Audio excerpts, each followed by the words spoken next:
truth is, the journey that we're on with leadership is really about bringing people into an awareness of themselves. Who are they? To look in the mirror and to see who you are. Because once you see it, you can't unsee it. And that's the power of self-awareness. We talk about leadership. We always talk about resilience, agility. Isn't that also important in sales? Absolutely. And no matter what you do in life, resilience is a trait that we all need to build. Sales teams are under so much pressure because everything that they do is about the bottom line. Yeah. They have an annual revenue target to hit. Their bonus depends on hitting that target. Yeah. Yet team leader talks to them about impact 5 years down the line. That has to change. People get intimidated by the process of sale. But if you understand that it's nothing more than you being able to understand what people want and meet them where they're at, it allows you to create really a dance. And that's the beauty of this. So, do you think empathy can be taught? A beautiful question. Let's be honest, we are still in a post-COVID time until things restabilize. And one of the things that we're seeing in this post-COVID world is push and pull between business leaders and their staff at large about what does productivity look like? What does showing up for work look like? It'll be unfair not to talk about AI. Uh-oh. It's about...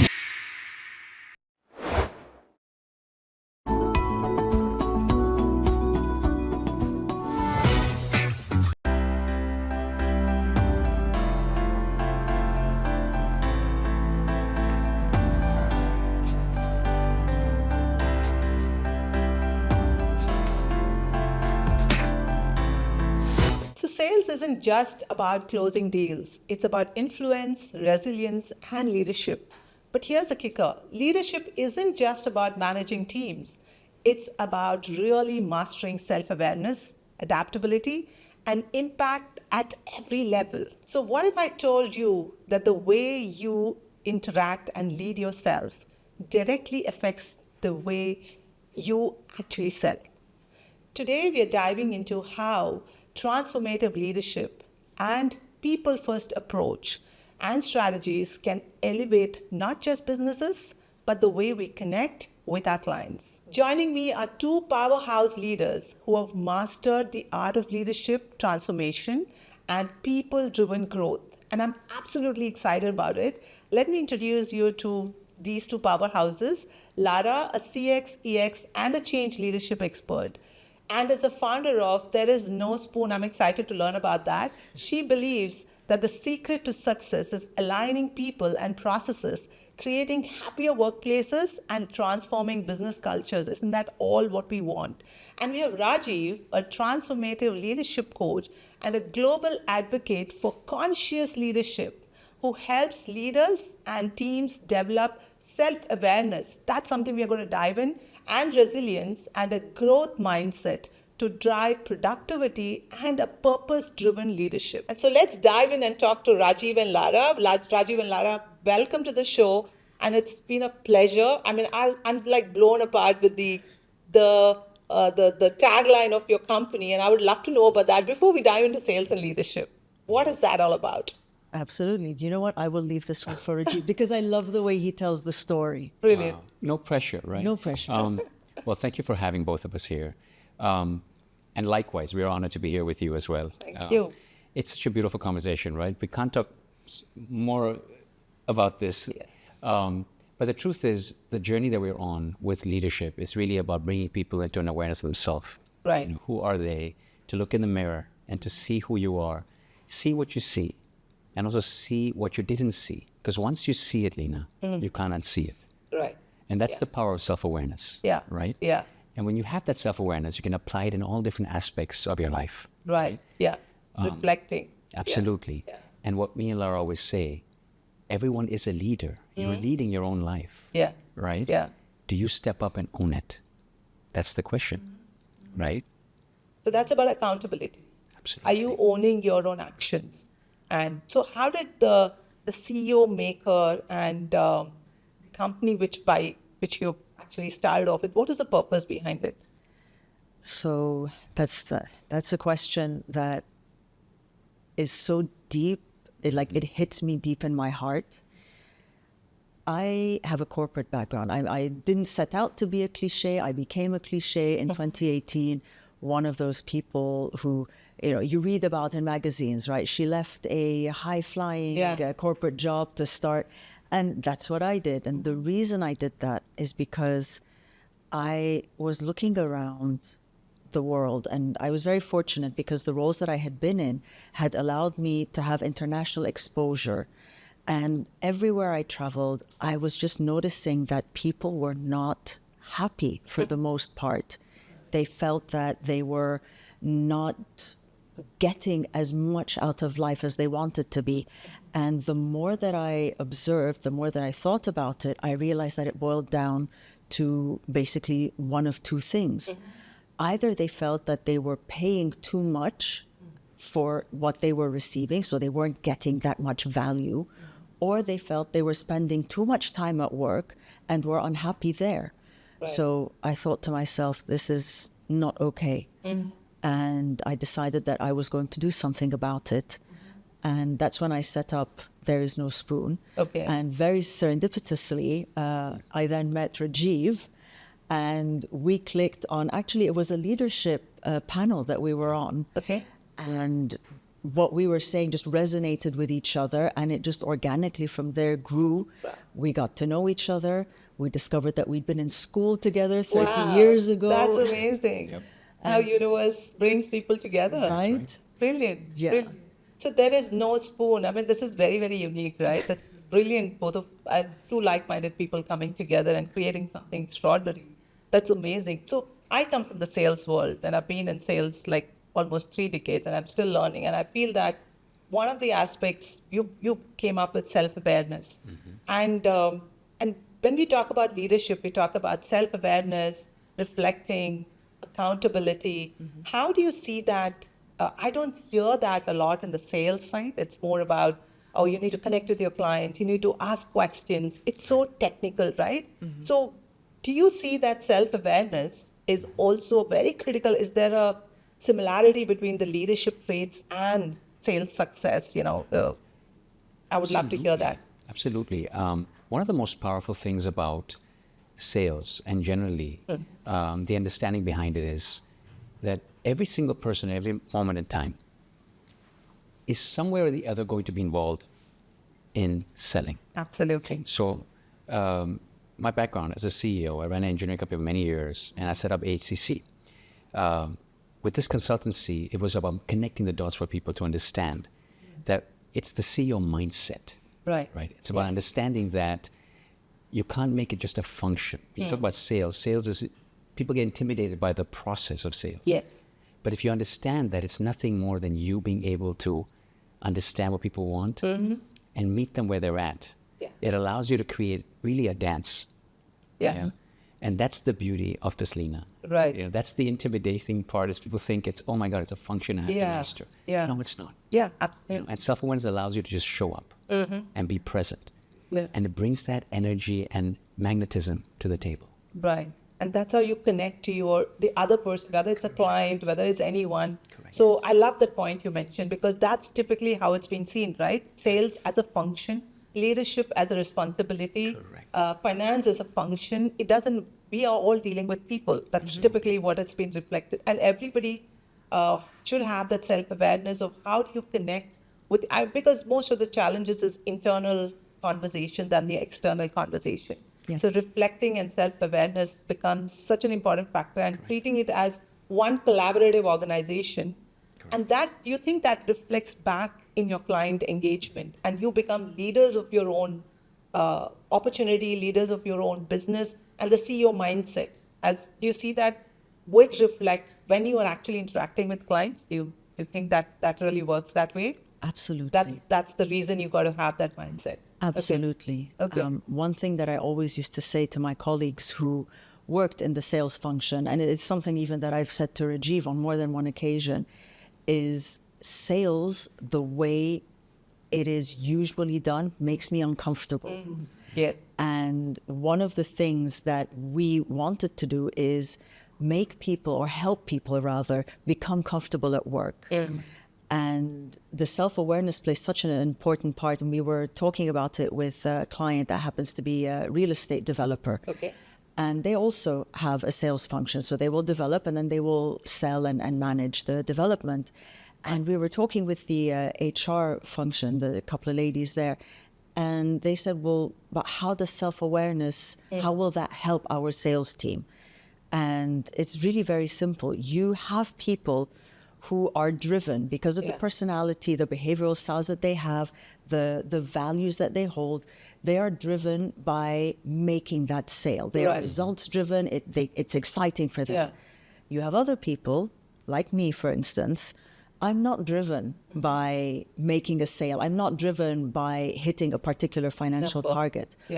What I am driven by is helping people find the best solution for their needs. So if you're in real estate, for instance, someone who is very people-oriented, who wants to make sure that others are comfortable, you probably want to put them, and in real estate, we've got different kinds of sales journeys, right? Probably you'll want to put them in the longer journey, where they get to know the client very deeply, where they can make the time to show the client different things and troubleshoot with the client and consult for the client. And understanding that, them understanding it, number one, makes them more comfortable and helps them build that rapport, like you were saying. And it increases their impact. And eventually, when you have the increased impact, it increases the bottom line as well. Absolutely. So the selling or the revenue is an outcome is what we always say. It's always about creating that connection, because what I'm seeing as a similarity is that whether it's leadership or whether it's any function, trust is the first factor of fundamental, connecting with people. And if you don't trust the person, I will not make a decision to buy a house or a car or in a B2B scenario, it's even more complex, right? There are multiple people making a decision. If I don't trust, then I'm not going to put my entire system at stake. So hence that self-awareness is so important, that what am I here to do to help my client achieve what they want to achieve and not what I want to achieve. Typically, that's what it kind of boils down to. So that takes me to the next question. I'm curious to know, is that when we talk about leadership, we always talk about resilience, agility. Isn't that also important in sales? Because salespeople go through a bigger pressure, because they're like the frontliners, right? They're like the soldiers out there at the war front. That's how they're looked at. And hence they behave in a way that it's all about numbers, forget about empathy. It's about doing what I'm supposed to do. So do you think that resilience, agility, all of that is also very critical for salespeople, and that has to reflect back? Absolutely. I mean, these questions are beautiful because it's so human, right? And no matter what you do in life, resilience is a trait that we all need to build, right? But what builds it? It's intrinsically driven, isn't it? It's really, what is it that you can put in your box of tools that enables you to bounce back, right? So Lena, look at it this way. You can tell someone why something is important, but until you don't connect with it, personally and understand the reason why it's driving you, you can't go out there and create those boundaries, those trusts, those relationships, the connection that you spoke about, right? Where does it really come from? It's when the energy of that person is connecting with you and you feel, what they're saying is meeting what I want, what I need. It's almost like when you can bring two people together because they have something that really is stronger, bonding them. That's what you do when leaders start to we talk about this, is inspire the teams with purpose and allow their teams, including in the sales team, for them to connect to their own purpose and see the reason why they're doing what they're doing. Right? What's the driving force that tells them to keep on going? And tapping into that is how they can build resilience and get over these little things that really become big hurdles for us. Sometimes it can be such a big wall when you run right into it. If you're intimidated by the numbers or, you want to go out there and make a sale and you start to beat yourself up. Sometimes they've lost connection with the bigger picture, which is why they're doing it. Why is this important? Why is this something I need to bring to the world? What's the impact? What is the impact I am creating? What's the difference I'm making? How does our life count? Right. And how do you bring that feeling and that, don't you feel it challenging? I'm sure you work with so many organizations when I work with sales leaders, the only thing they talk about is their challenges. They say forecast is not enough, their closures are lesser, sales cycles are longer, market is bad. And they are all trying to figure out why. But I haven't heard many talking about, hey, how can I drive empathy in my sales? How do I understand how behavioral science works for salespeople? Do you see that similar thing in your experience, where organizations are only talking about these terms in leadership, but not in the sales organization? I mean, any examples, any pushbacks or any? I would love to hear that. Yeah, absolutely. You're letting me now sort of flash back to all of the conversations that I used to have with sales team that I used to work with. And first of all, I have to say, sales teams are under so much pressure. Yeah, Absolutely. So much pressure, because everything that they do is about the bottom line. Yeah. And they're very much, many times, as you will know very well, they're caught between a rock and a hard place, because they have an annual revenue target to hit. Yeah. And for many of them, their bonus depends on hitting that target. Yeah. Yet the team leader or the CEO or whoever is in the leadership position talks to them about impact 5 years down the line or 10 years down the line. Well, you can't talk to people about impact 5 years down the line when you're only rewarding them for what they achieve in 12 months. So number one, that has to change. Okay. Because that puts a lot of pressure on them. They get, and I used to see this with the teams all the time, they were confused. Yeah. And they would genuinely want to have the kind of impact that will last 5 years. Right. But they also Short need, term. Yeah. they need that short-term win. So that's one thing fundamentally that has to change. Another thing is when it comes to the resilience aspect, which is so important, because a lot of people, customers, they don't like salespeople much. Yeah. Right? They tend to feel, and this is no fault of the salesperson. Yeah. This is because that person has that income target to Right. hit by Yeah. the end of the Yeah. year. So yes, they can come across as pushy. They can come across as uninterested in what the client actually wants, which is so far from the truth. Yeah. And so when we're talking to these team leaders, business leaders, this is one of the first things we tell them is you have to understand what it is that's driving your customers so that your sales team can talk to them in that language, can meet them where they're at, Right. to actually build that bond and create that emotional connection. And this is where Rajeev and I came together so beautifully. So There Is No Spoon is my baby.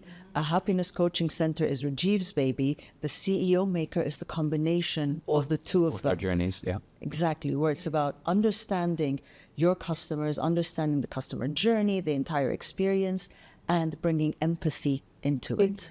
So, do you think empathy can be taught? A beautiful question. Because everybody says this, right? You need to have empathy, you need to have resilience. So, I would love to hear that. What a beautiful question. I'll tell you why. It's there.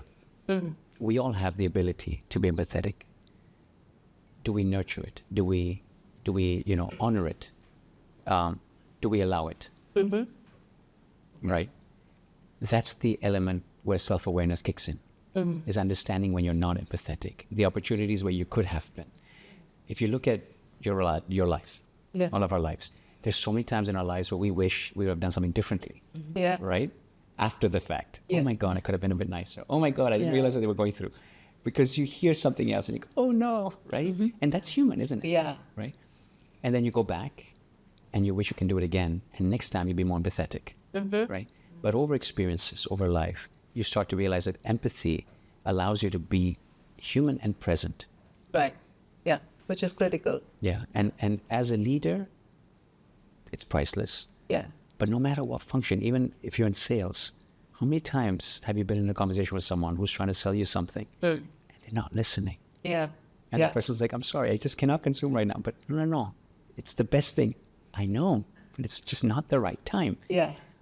It's important. Empathy is important, not only because the customer also wants it, but also because from a sales function, for the salesperson, is for them to also be able to understand that, there are challenges that we're facing. Yeah. And we expect our organization, our leaders to see, like what Lara said beautifully, what we are confronted with, what are the fears that we're facing, and what we have to overcome. Right. And this is what we are seeing more and more. That's why we keep on saying it's about humanizing this journey for people. And empathy is part of being human. We can't ignore it. That's right. I mean, I like what you mentioned, that empathy we all have, but are we in the base of getting things done? Are we like keeping it aside and moving on? And your point, Lara, you said the pressure is so much from the leaders, and I think they put pressure on themselves as well as salespeople, that we have to do it, much before than what, because there could be questions asked by the organization. Will I have my job there? What my customer? So many things running in their mind, right? Yeah. And they're selling everywhere. They're selling at home. They have pressures at home and at work. So do you think that brings me to a point that, do you think culture in an organization needs to be the foremost thing to look at before to really dive in and say that my sales team is not doing what they're supposed to do? A lot of them, 60% are not achieving their targets. So, because that's, culture is a fancy word a lot of people use, which is what I'm seeing. Yeah. How do you see that? And how do you actually work towards imbibing that culture? And who actually takes the responsibility? I think I asked 3 questions, but I'm so curious to know. Great questions, though. They are very, very, very pertinent questions, especially nowadays where what we're seeing, let's be honest, we are still in a post-COVID time. We're going to be in a post-COVID time for a few more years until things restabilize. And one of the things that we're seeing in this post-COVID world is this push and pull between the business leaders and their staff at large about what does productivity look like, what does showing up for work look like. And the answer is it's different for different people. Right. And corporate cultures have had to adapt to make more room for those different people. Yeah. And it actually even goes back to the question that you and Rajeev were discussing just a moment ago about empathy. Mm-hmm. Corporate cultures have the responsibility to create a space where everyone feels that they are empathetic, or that they are heard and they are on the receiving end. And one of the most important things to understand is that empathy looks different for different people. Yes, that's a beautiful statement. So for some people, it's about a hug. For myself, for instance, when I'm at work, one of the most impactful ways for someone to empathize with me is to help me get things done, because I am quite results driven. So I don't need a hug when I'm under pressure. I need to know that you're pulling with me so that we can get it done. Right. And to your point about everybody is selling all the time and who is responsible, one of the clients that we're speaking with is going through an international restructure. Okay. Right? They're a group holding company. They've got a number of verticals, and they've decided that they're going to get rid of some of their verticals because they want to focus on their core business. Mm-hmm. Well, they now need to sell that to their staff. Right. Right? Because one of the last things you want in this situation is for people to not buy that everything is going to be okay and start leaving, because then who's going to help with making that change happen? Right. And so we were actually meeting with the CEO and the chief legal officer, and it was to those people that we were talking about, okay, this is how you're going to sell this restructure to your teams so that they stay. And when you're selling it to your teams, that means you're selling it to department heads, team leads, younger, junior people, and each one of them has a different need that you need to hit. Yeah. So beautiful. I mean, it's like music to my ears, because this is what when I talk to salespeople, when I say that connect with their need. And when you're positioning or explaining some solution or service, it's not about the solution or service. It's about how do they see the solution image. I mean, 2 people can see the same solution in a different way. Mm-hmm. For some, it must be a threat. For that other person, it'll be an opportunity. Right. So how do you actually have this conversation?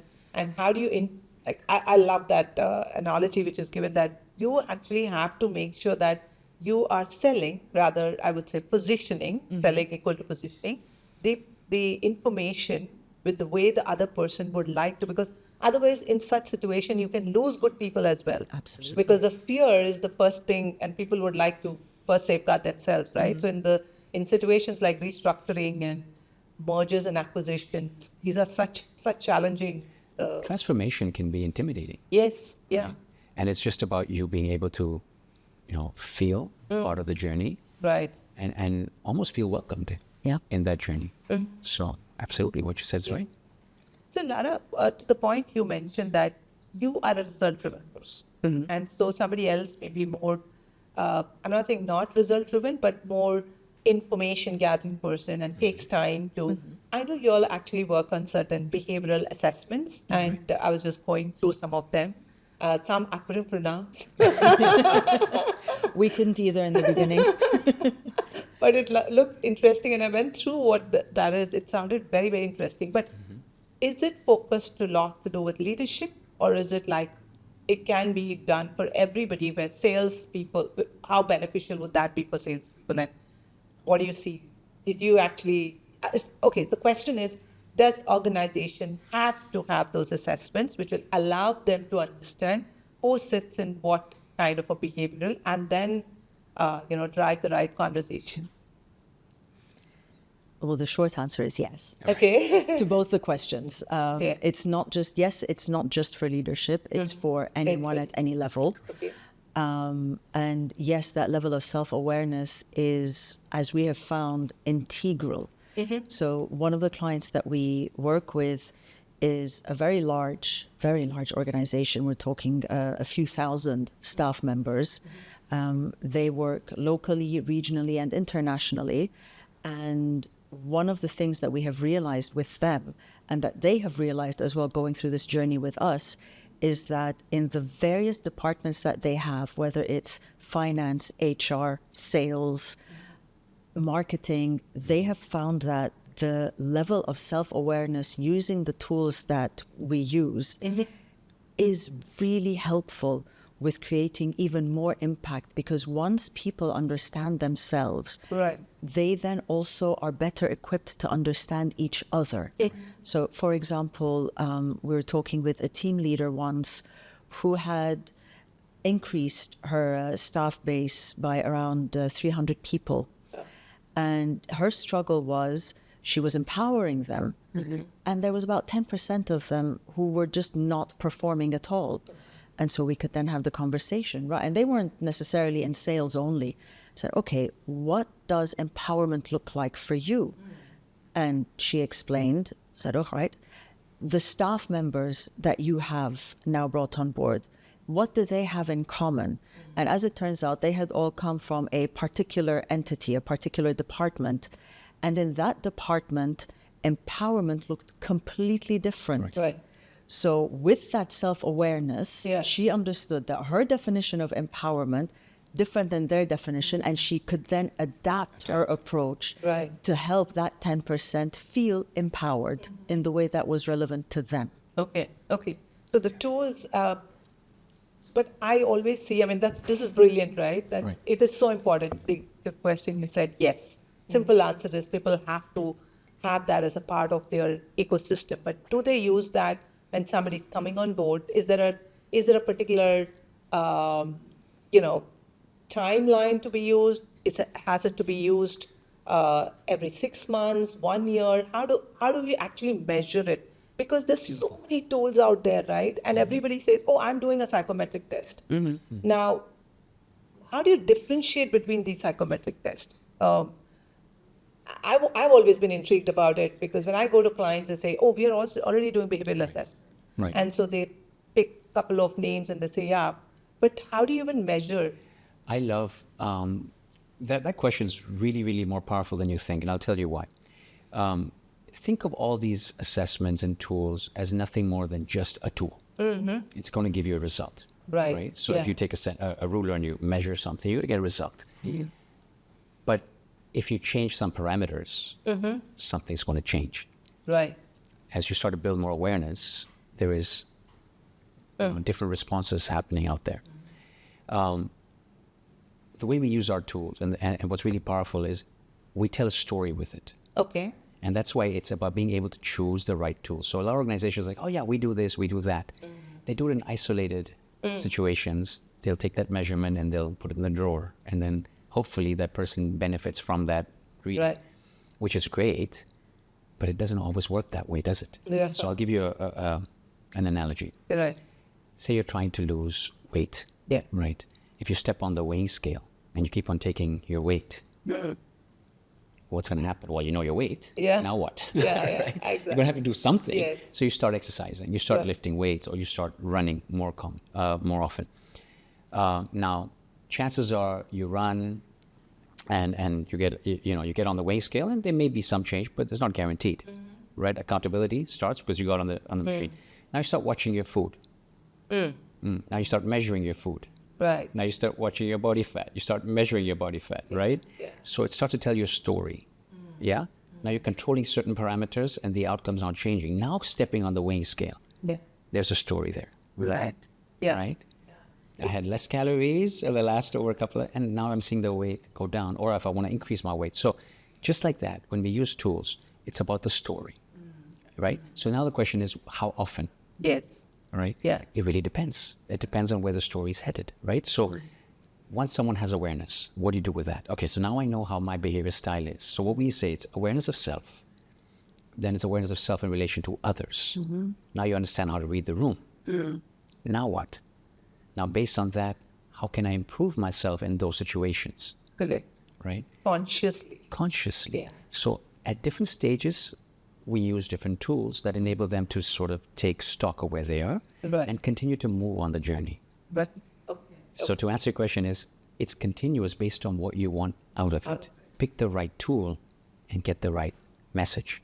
Right. So it's a metric which needs to be defined by the organization, that what do I want to achieve out of assessing my team, because I see that is something probably could go well, or it also could be that there are things really going well. Doesn't mean that you don't assess. So assessment is one important aspect, and to understand what you want to achieve out of it and put those metrics in place. Correct. Do you see in this scenario that companies want to have all the metrics achieved in a period of 12 months? Because that's how my clients sometimes come back and say, I want closing better, I want sales cycles, and I don't have time. I need to get it as of yesterday. Yeah. You see that kind of unrealistic asks which come in, and how do you deal with it? Big Because it's a smile. learning for me. Big smile. Big smile. Like a magic wand, Like a right? magic wand, right? Yeah. We do see very demanding asks. Yes. And that's just the nature of the world that we live Yes, in. you're right. Everyone wants everything. They want it now. They want more of it. What we do, and to be quite honest, Rajeev is so wonderful at this, Thank you. is I'm scared of what's coming next. we guide our clients to understand the impact of what we bring. So we will ask them, what is it that you're looking to achieve? And they will tell us what they're looking to achieve, whether it's helping people get promotions, whether it's bottom line, whatever it might be. In most cases that we've found, it's about silo working, and going back to a previous point you made about enhancing and sometimes introducing new aspects to the corporate culture. And the good news for us is most people understand that corporate culture doesn't happen overnight. Right. It takes time. So what we can then do is explain to them the impact that the different measurements can have on that corporate culture. So for example, we talk about one of the tools that we use is about values. Well, every organization has values, right? They've usually got 5. I've seen one organization that has 9. Wow. Yeah. I don't think they remember it also then. I don't remember them. And they're up there on the wall, and that's great. What we then do is, with the assessment, we can understand the individual's values, and we can then align those values with the organizational values so that it's personal. Yeah. And then they show up every day motivated, driven, because now they understand the meaning that they have for each other, the organization and the participant for each other. And why they wake up and show up at your 100%. shift. That is such a powerful 100%. thing because most of your time of your day is at work. You Yes. actually spend little time at home. Yes. So that is such an important aspect. So it'll be unfair not to talk about AI. Uh-oh. Okay, we're closing the podcast.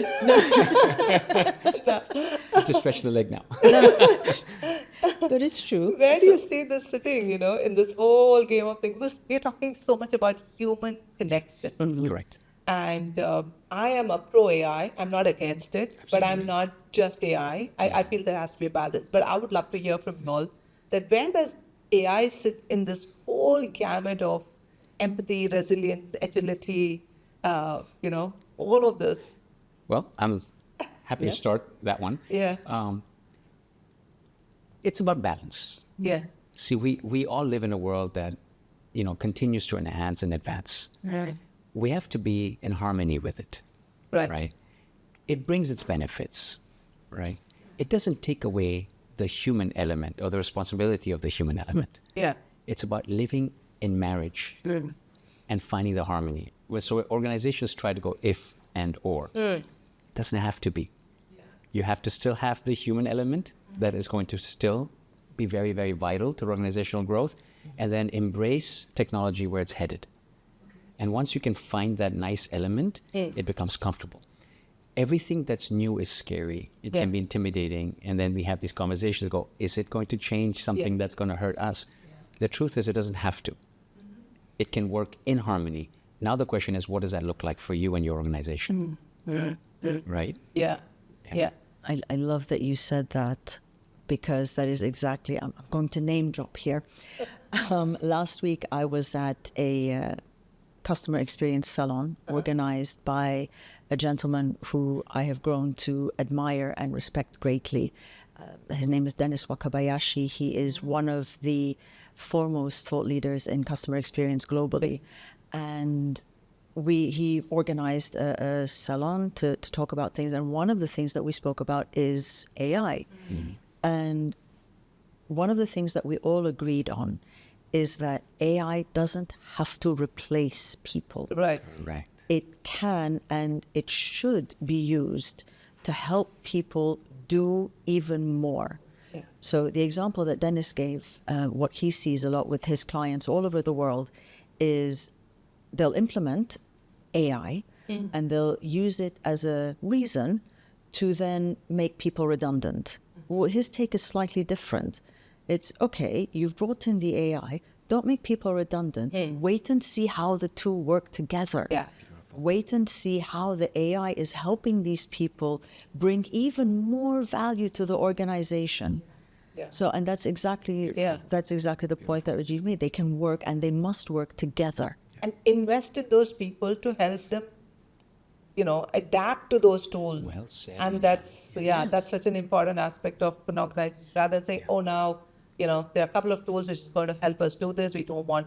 I think even organizations are in that state of confusion because adaptability is another challenge. People are not able to understand which tool to use because there are thousands of tools out there of AI, and we are all going through this very interesting phase. Absolutely. Absolutely. Yeah. So if you were to think about yourself as salespeople 20 years back, what would you have told yourself? Where would you have invested in yourself? What should salespeople think about investing? How do I formalize myself to a best salesperson? Absolutely. It's powerful because the journey that we are on is a journey that we've actually been on. So what we bring to the table is something that we both have not only experienced ourselves personally, I've used it to drive my business as a CEO in engineering as well, so you can imagine. So now, as we look back, self-awareness has really been the biggest thing I think I would have told myself 20 years ago is step on this as fast as you can. Because nothing is more priceless than understanding how you show up. Once you look at that mirror and you understand what you don't see, Right. you can't take that away, Lina. And that is so powerful in every aspect of your life, right? Because it helps you drive something fundamentally more important. Yeah. Is what difference can you make and what difference do you want to make? And then adapt yourself so you can get there a little faster. Yeah. I think to your point, Rajeev, I think it's about investing in yourself as a matter of fact to be remembered, rather than expecting the company to invest. Absolutely. Waiting for the company to invest in yourself and thinking that, oh, I don't have any sales training happening. I'm not coach. Yeah. So can you go out there, look for mentors, Yeah. who can really help you? And there's so many of them who are ready to support. So many of them are ready to mentor. So I think that's a very, very important aspect. That do you think there's an intersection of, there's an overlap of leadership, sales culture, empathy, all of them coming together, and it's one little ecosystem. I think that's what I'm drawing out of this conversation. Uh, Basically. yeah. Absolutely. Yeah, Basically, that's brilliant. it. It's everyone has every role to play nowadays. That's it. You know, a while ago when it was, product centric, and going back to the 80s, I mean, the 1980s were really this time of wasn't born, rampant capitalism. Yeah, you don't know those days where neither one of you was there, but I remember the 80s. But it was there was this culture of capitalism all over the world, and it was about the product, and it was about the brand. Now it's about the people. Yeah. And more we're seeing that you can't anymore just define yourself, I do this and only this. That's not how the world works anymore. Yeah. Right. And one of those reasons is because the way we work is so different. Yeah. We don't go to an office from this time to that time and then we go home. We have our smartphones everywhere. We have, what is it they call us? Workations, where I'm on vacation, but I'm still working because I have my smartphone. Oh my God, that's and new. Too many. you never know who you're going to meet and talk to Yeah. them about what you do and where it could lead. So yeah, absolutely. Leadership, sales, empathy, resilience, all of it. Everyone needs to have it all. It all comes together in one ecosystem, like you said. And that's why I think I heard you sometime back saying it's a people first culture than anything else, right? The people first scenario in every organization. Absolutely. So, I mean, I'm just enjoying this conversation. So are we, Lena. Thank you. What I also have seen is that there is a lot of emphasis on leadership coaching. Whereas when you go and talk about sales coaching, it's, we have good salespeople, why should I invest in them? We already have good salespeople. Isn't that why we have taken them on board? How do you actually how do you actually respond to such a statement? What is your thought about it? I mean, is coaching only for leadership, which has to be consistent? Of course, the answer is, I know what you're going to say, but how do you really? You know our answer already. So But I love to know that. Why don't organizations really think about sales coaching as a part of their induction program?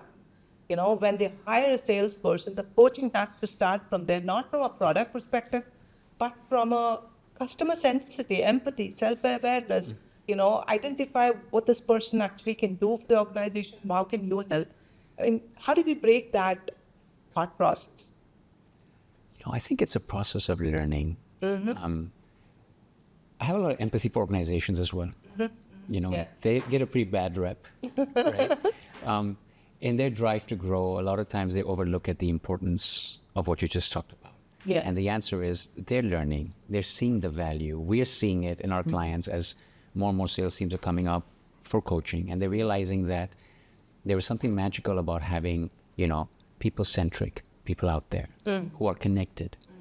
Connected to the mission, the vision. They understand the difference that the organization is trying to make. Right. And then tying that up with their own, awareness of why they're doing what they're doing, and then going out there and actually representing and telling a story. You know what I mean? Okay. So organizations are learning.